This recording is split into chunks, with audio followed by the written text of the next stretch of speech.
Bismillahirrahmanirrahim. Halo, Assalamualaikum warahmatullahi wabarakatuh. Jumpa lagi dengan saya di Kanebo Channel. Kisah tentang sekelompok mafia atau gangster dalam sebuah film bukan hanya cerita semata. Pada kenyataannya banyak terjadi dalam kehidupan nyata. Lebih parahnya, terkadang para penegak hukum dan pejabat penting ikut menjadi backingnya. Disinilah peran penegak hukum diperlukan, walaupun nyawa menjadi taruhan. Tapi bagaimana jadinya jika seorang pencopet melakukan tugas polisi dalam memberantas kejahatan? Sebelum melihat review lengkapnya, saya mohon agar bos-bosku tekan dulu tombol subscribe-nya. Sudah siap kopi dan cemilannya? Yuk, mari kita saksikan alur cerita film berikut ini.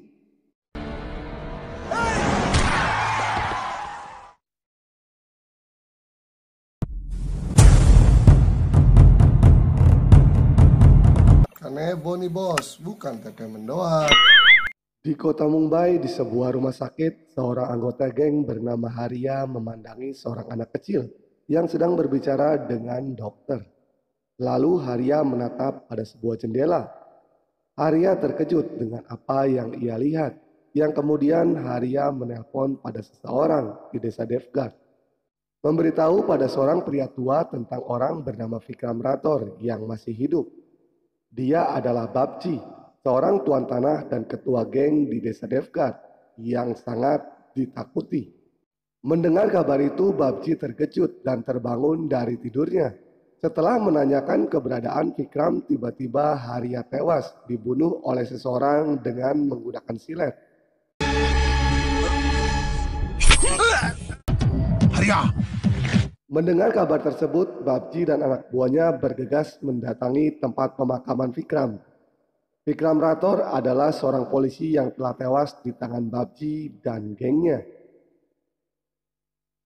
Penasaran dengan berita yang ia terima, Babji menyuruh anak buahnya untuk membongkar makam Vikram.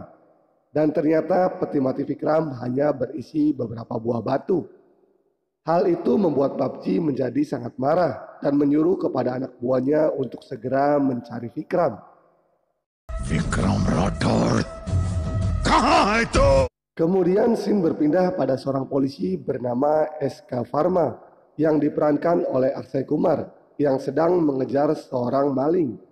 Tapi walaupun dikejar polisi, maling itu selalu berhasil masuk ke rumah warga untuk mencuri barang-barangnya.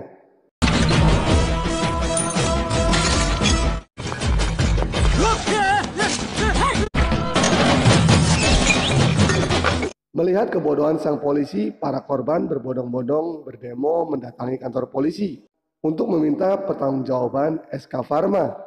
Tapi begitu SK Pharma keluar, para korban terkejut karena SK Pharma bukan seorang polisi yang mereka lihat mengejar maling waktu itu. Ternyata SK Pharma ini adalah korban pertama penipuan dari pencuri yang mereka cari. Sale meri uniform bhi le gaye. Inilah dua pencuri tersebut, Siva dan Tuji. Dalam pembagian hasil curian, Siva yang serakah dan sedikit licik menipu Tuji dengan hanya memberikan selembar uang yang itu juga digunakan untuk membeli teh dan roti. 2 कप चाय लेके आ एकदम चीनी रोक के मलाई ठोक के जल्दी जा. Lalu Siva melihat dan jatuh cinta pada pandangan pertama pada seorang gadis cantik bernama Paro yang diperankan oleh Sonakshi Sinha. Tapi saat sedang menikmati kecantikan Paro, tiba-tiba seorang polisi wanita datang bersama Tuji. Polisi itu menanyakan dari mana Siva bisa mendapatkan uang sebanyak itu. Tak mau ribet terus ditanyai, Siva pun menyemprotkan seluruh tubuhnya dengan parfum yang membuat polisi wanita tersebut menjadi sangat bergairah. Siva yang tak hanya jago mencopet menunjukkan keahlian lainnya, yaitu bermain gendang dan mulai memukul sebuah dirijen dengan irama dangdutnya. Seketika membuat polisi wanita itu spontan menggoyangkan pinggulnya. Yang lalu tarian dan nyanyian khas film Bollywood pun tak terhindarkan. Kehebatan Siva dalam bermain gendang sampai-sampai membuat Prabu Deva, Talapati Vijay dan Kareena Kapoor pun ikut bergoyang bersamanya.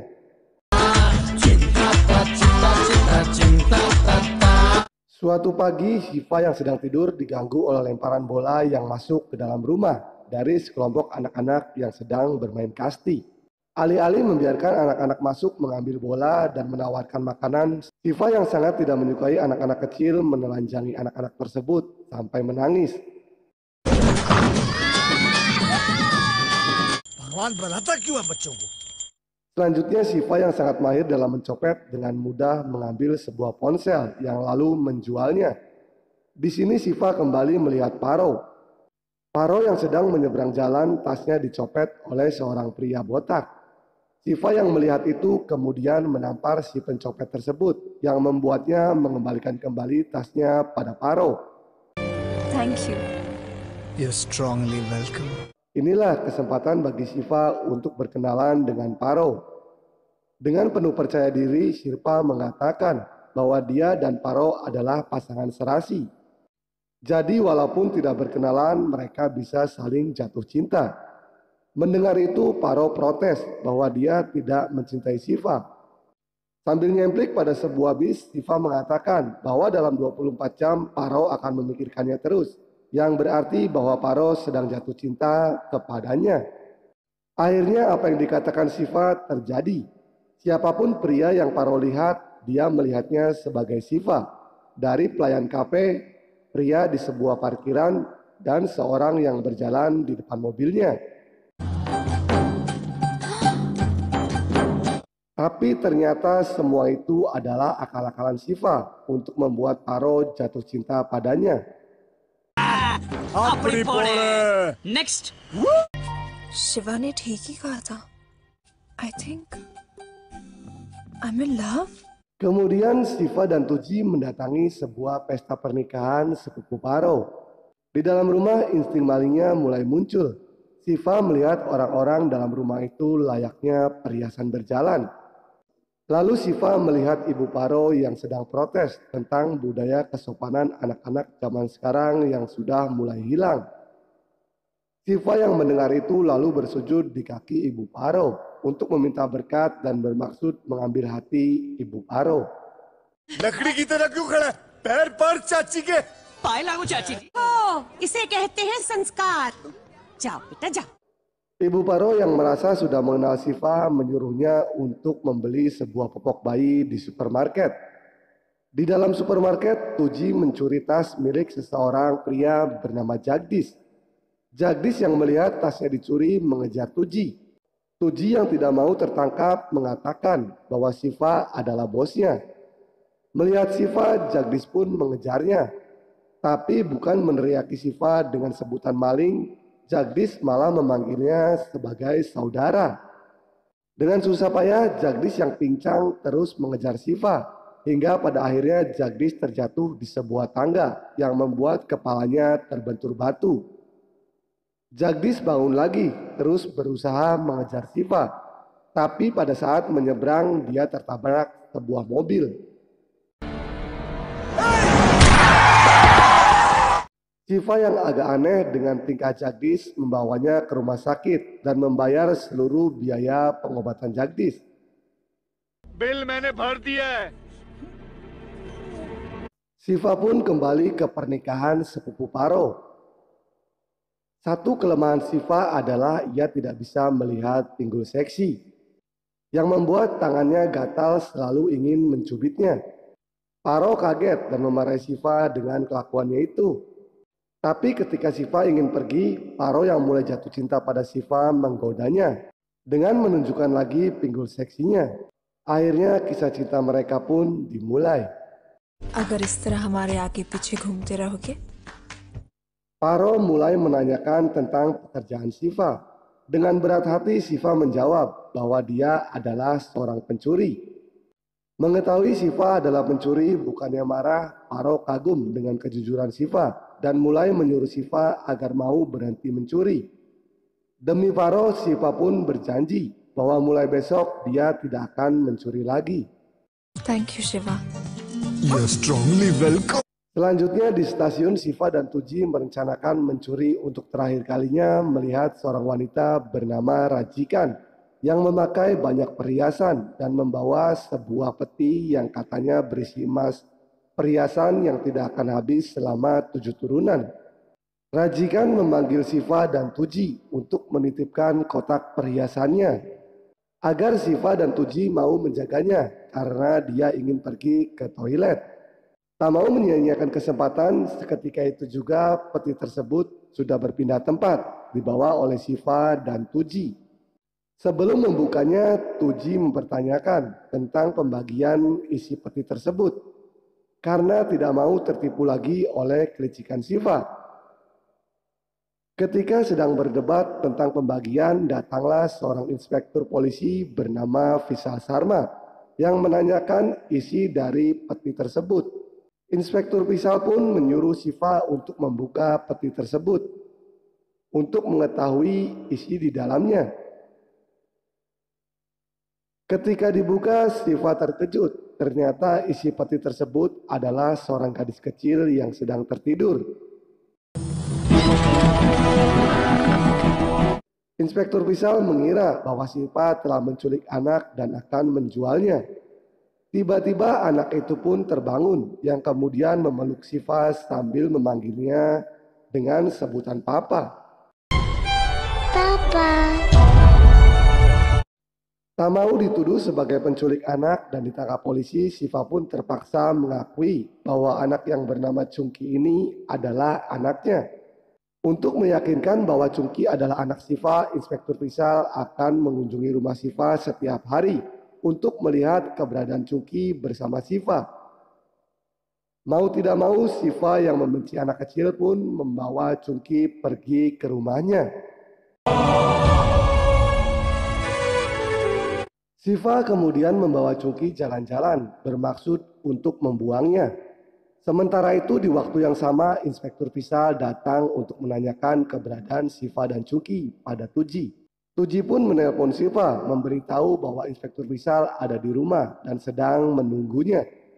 Mendengar itu Siva yang sudah menaruh Chungki di sebuah truk lalu mengejarnya dan membawa kembali ke rumahnya. Shiva sir Shiva आ गया बाप बेटे में बहुत प्यार लगता है। Siva yang penasaran tentang siapa Chungki mulai memeriksa peti yang ia curi waktu itu. Siva terkejut ketika melihat foto orang yang bersama Chungki berwajah mirip dengannya. Siva dan Tuji pun berencana untuk mencari keberadaan pria dalam foto itu. लेकिन इसे ढूंढेंगे कैसे Inilah Vikram Rathore, ayah Chungki yang merupakan seorang polisi. Vikram sedang menghajar anak buah Babji yang mencari-carinya sampai ke kota Mumbai. Ketika sedang mengejar salah satu anak buah Babji, Vikram terserempet sebuah bemo yang membuatnya terjatuh ke dalam tempat pembuangan sampah. Ketika ingin bangkit lagi, tiba-tiba Vikram merasakan sakit yang amat sangat luar biasa di kepalanya. Dia pun terjatuh. Saat gerombolan anak buah Babji sedang mencari Vikram, salah satu dari mereka melihat Siva yang sedang naik motor. Mereka pun mengejarnya. Vikram pun terbangun dan mulai membasahi kepalanya dengan air untuk mengurangi rasa sakitnya. Di rumah sakit, dokter mengatakan bahwa cedera tengkorak dan otak di kepalanya sangat parah, sehingga tidak dapat menahan goncangan sedikit pun. Dan untungnya Vikram berhasil membasahi kepalanya dengan air yang membuat saraf-saraf otaknya menjadi dingin. I hope you understand. Di rumah Siva memberi Chungki makan, tapi Chungki tidak mau karena dia ingin ayahnya menyuapinya. Siva beralasan bahwa tangannya sedang sakit sehingga tidak bisa menyuapi Chungki. Chungki pun menghampiri Siva dan mencoba menyuapi orang yang ia anggap ayahnya tersebut. Tapi Siva menolak, memarahi dan menyuruh Chungki agar kembali ke meja makan untuk makan sendiri. Melihat Siva marah padanya, Chungki tidak jadi makan dan mulai memandangi Siva. Hal itu membuat Siva marah dan pergi keluar rumah. खाना खाना तो खा नहीं तो फेंक दे। Pada tengah malam, Siva pulang dalam keadaan mabuk. Siva yang merasa kehidupannya mulai kacau gara-gara kehadiran Chungki ngedumel sendiri sambil memarahi Chungki yang sedang tertidur. Ketika sedang marah, Siva tidak sengaja memencet Walkman milik Chungki, yang kemudian terdengar rekaman suara lagu Ibu Chungki. Siva pun semakin marah dan melemparkan Walkman itu sampai hancur berkeping-keping. कोई रिश्ता Pagi harinya Siva terbangun oleh suara tangisan Chungki yang mengetahui bahwa Walkman-nya telah hancur. Mendengar alasan Chungki, Siva pun menjadi sedih dan mulai memperbaiki Walkman yang telah ia hancurkan. Chungki tersenyum dan berterima kasih pada Siva sambil memeluknya. Disinilah Siva mulai menyayangi Chungki.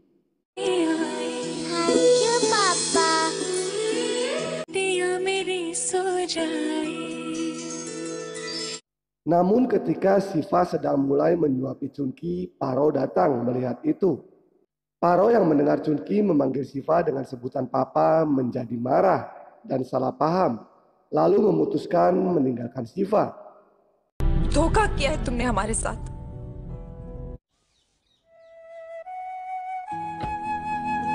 Selanjutnya, Siva yang sedang mengajak Chungki jalan-jalan dikejar dan diserang oleh anak buah Babci. Inspektur Visal datang dan mulai menembaki anak buah Babci dan menyuruh Siva agar segera pergi. Karena jumlah anak buah Babci yang sangat banyak, mereka pun terus mengejar Siva. Ketika Siva tertangkap, majikan seorang wanita yang membawa Chungki dalam peti di stasiun datang menolongnya.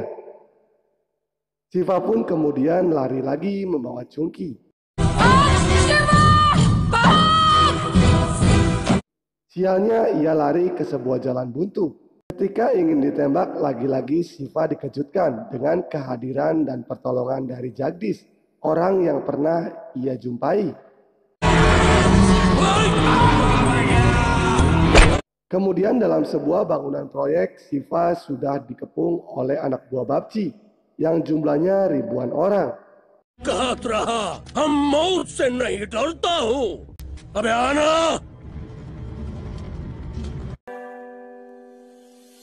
दिल दे दिया है जान तुम्हें देंगे